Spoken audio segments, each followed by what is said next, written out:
Et il nous avait déjà gratifié d'un test d'un modèle précédent de cette montre connectée, vous savez, les smartwatch. C'est Sébastien qui nous arrive tout de suite.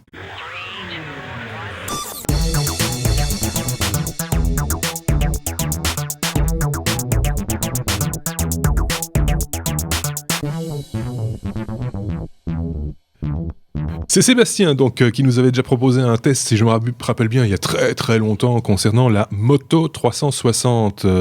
Sébastien, hein, je ne dis pas de bêtises. C'est le nouveau modèle que tu vas nous proposer dans un instant, mais je dois signaler également que nous avons avec nous Xavier pour éventuellement poser ces questions judicieuses, ces interrogations et voilà. Et juste pour sa présence, on est content de l'avoir aussi, sans aucun problème, pour parler donc de la Moto 360. Sport, c'est bien cela, Seb. C'est ça, oui, tout à fait, parce qu'il y a la V2, et puis ils ont annoncé qui a été annoncé en septembre, et puis tu as la V2 Sport qui était aussi annoncée en septembre et qui est disponible depuis quelques semaines seulement. Et c'est cette bestiole-là, hein, comme on peut le voir, et on enregistre ce podcast-ci à 15h13, précise. Et comme vous avez pu le voir aussi, aujourd'hui, il est 15h13 et j'ai fait 266 pas, je suis un gros glandeur. Mais c'est samedi, je me suis levé un peu tard. Donc il a pris la version sport. Ça m'étonne que tu aies fait autant de pas pour arriver jusqu'à ton bureau. On avait fait un jour une enquête comme ça en Belgique. Ils me demandaient combien je faisais tous les jours pour aller bosser, je faisais 10 mètres. C'est pas beaucoup. Et donc voilà, pourquoi est-ce que qu'est-ce qu'elle a de nouveau? Eh bien, écoutez, dans le cadre de la spécification, il n'y a pas grand-chose de nouveau. Elle a la même mémoire, même RAM, elle fait aussi du Wi-Fi BG. Elle ne fait pas encore de Wi-Fi N, donc vous avez intérêt à avoir du BG chez vous, mais si vous utilisez le Wi-Fi, hein, parce que ça tue quand même un petit peu la batterie. L'écran est un tout petit peu plus grand, la résolution est un tout petit peu meilleure, elle est un petit peu plus lourde aussi, bah oui, faut pas déconner non plus. Mais ce qu'il y a surtout de plus là-dessus, c'est que maintenant, ils ont rajouté, en plus d'une boîte avec des couleurs quand même extrêmement sympathiques. Hein. Une boîte avec des couleurs, ça veut pas dire une boîte avec des pastels dedans, hein, c'est une boîte en couleur. Une boîte en couleur qui est... Voilà. En dehors de ça, ils ont rajouté surtout le GPS dessus, qui n'était pas sur les versions précédentes et qui n'existe pas sur la moto V2, hein, donc le GPS est sur la moto sport uniquement, et le fait qu'elle soit un tout petit peu résistante à l'eau.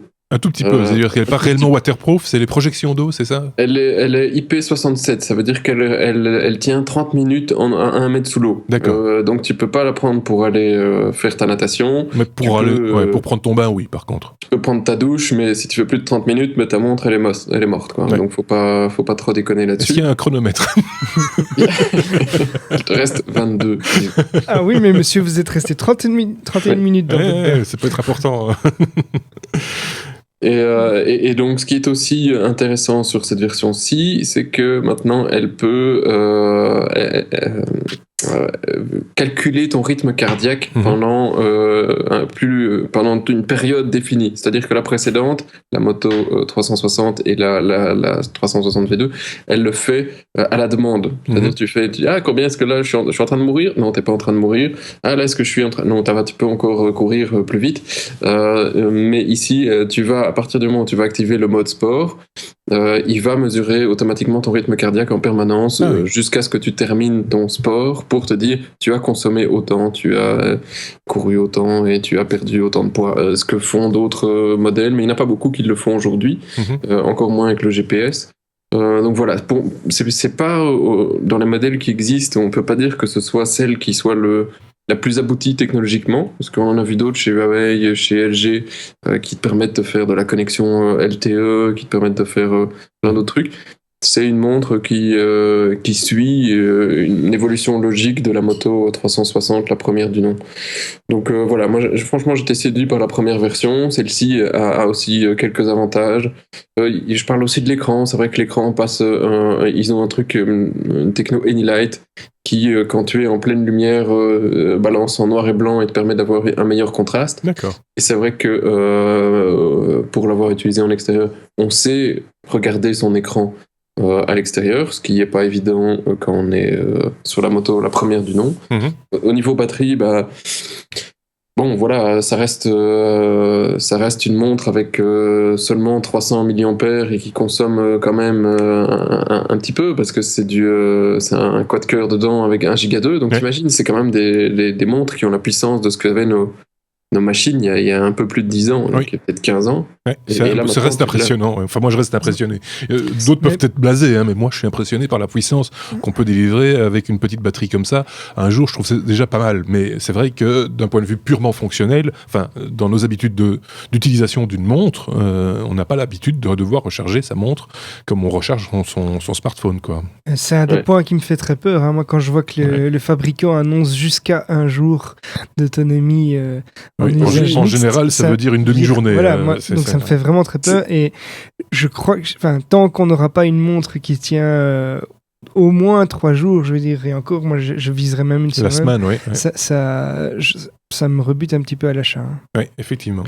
Mais alors, jusqu'à 1 jour, honnêtement, pour moi, j'ai l'impression qu'elle tient mieux que la Moto 360, la première du nom, sur laquelle, effectivement, je la mettais le matin. Parce que, alors, comme la première, elle a aussi son petit stock sur lequel tu déposes le soir pour charger tout le team. Donc, tout ça est très bien fait. Ils ont un très bon packaging, ils ont une très bonne montre. Donc, la finition est sympathique. J'ai pas après plusieurs semaines ici, ça fait 15 jours. Pas de démangeaison, pas de plaques. Pas de démangeaison, pas de trucs désagréables. Donc la montre est agréable en soi et ça reste un bel objet. Ça ressemble à une montre et pas comme les premiers trucs qu'on avait vus.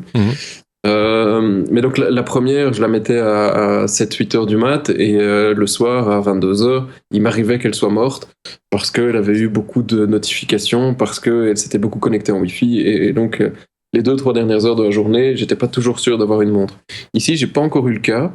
Maintenant, j'avoue que j'ai pas encore fait beaucoup non plus de sport avec et selon les commentaires que j'ai déjà lus, quand tu le mets en mode sport, là, ton autonomie, elle fond comme peau de chagrin, quoi.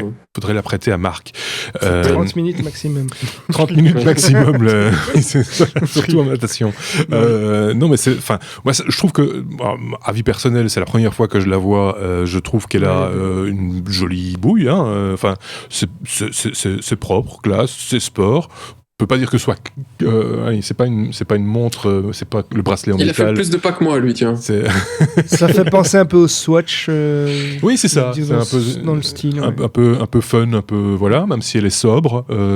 Oui, ça existe en plusieurs couleurs. Si tu trouves noir sobre, ça peut être blanc ou orange flamme. Le orange flamme, il dépote. Là, c'est peut-être la faute de goût, elle est peut-être là. C'est peut-être à ce niveau-là que ça se passe. Mais pour le reste, je la trouve plutôt comique et la gestion de l'écran rond.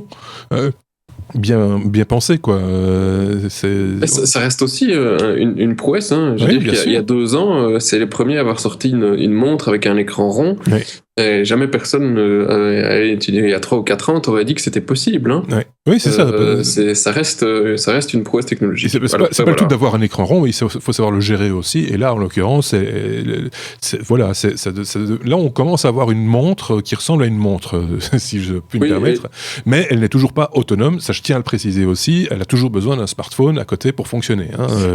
Oui et non, c'est l'avantage du GPS. Elle n'a pas besoin du smartphone pour pouvoir enregistrer tes performances sportives. Donc, si tu as envie d'aller faire ton jogging et que tu as sans ton smartphone, tu le fais, tu récupères. Ce que les précédentes ne savaient pas faire parce que ça va de toute façon pas OTT. Donc, elles sont en partie autonomes, quoi. Pour le sport. Donc, elle est bien nommée, quoi. C'est ça, oui, tout à fait. Moto 360 Sport. Je sais pas s'il y a encore beaucoup de choses à en dire. Peut-être un commentaire de la part de Xavier. Non, mais voilà, ça se voit peut-être, mais je ne testerai pas cette montre. Alors j'en connais un autre qui a dit la même chose. Qui a dit la même chose et qui est tombé dedans, mais à plat ventre, on va dire, et qui maintenant il apporte toujours notre camarade. Oui, non, mais il a acheté une Android, et puis il a acheté une autre Android, puis il a acheté une Apple, et puis il en a déjà sa 3 ou 4e depuis. C'est devenu un référent en Belgique concernant les montres connectées. Voilà, et il voulait pas en entendre parler, il trouvait ça complètement stupide, inutile. Il avait une très belle montre montre offerte par son épouse. Et puis voilà, il est tombé dedans. Non, je suis certain que je céderai aux montres connectées, mais pas tant qu'il faut les recharger chaque jour. On a bien compris que chez Xavier, l'autonomie et pas que chez Xavier, soyons clairs, l'autonomie est quelque chose d'important. C'est pour ça qu'il a changé de smartphone également récemment. Et donc, non, mais c'est vrai, c'est important parce que c'est au-delà du côté ludique, loisir. Et là, quand on parle de sport, en l'occurrence, c'est certainement pas au niveau professionnel qu'on utilise ce genre d'appareil.